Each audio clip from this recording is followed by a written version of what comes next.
Now, so 50 plus years later, what do you think it means today?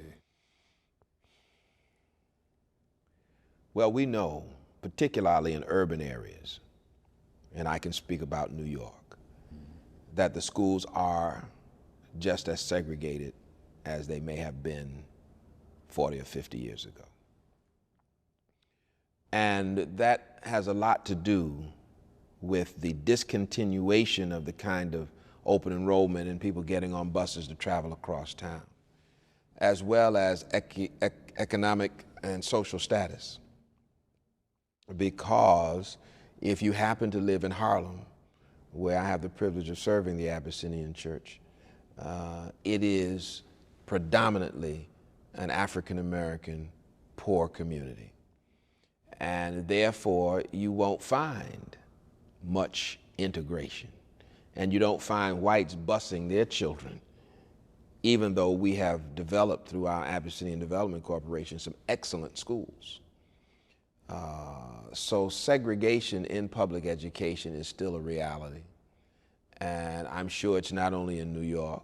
And where busing has been discontinued, it is just going back to the way it was. On top of that, the old paradigm of saying, well, if that's where you're going to go, we're going to put our children in private schools, religiously based schools,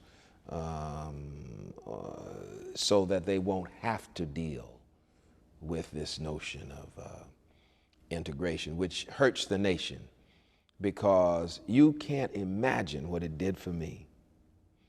Now, I was already fine. That one-room house that we learned in, Monitor High School, I could read. I could handle numbers. I was proud of who I am. I was proud of who I was, and I am proud of who I am. When I went to the segregated school in Queens, you know, I had a great time, good teachers, you know. But when I went over to the junior high school in Forest Hills, I met some wonderful people there in terms of my fellow students. I remember some of them now. One came to the church the other Sunday, Nicky, to visit. He's a dentist now. And we got along just fine. But I discovered something, and that was they were no brighter than I was. They were no smarter. Matter of fact, I could read and count, but what happened was I also, as I look back, recognized that what I was receiving in terms of resources, training to take the scholastic aptitude tests, field trips, was a lot more than I would have received had I remained in a segregated situation. They were no brighter, brought no more skills, they just had greater opportunity and more resources. And so as a result, it built my confidence to let me know I can compete with anybody, that there is no such thing as racial superiority.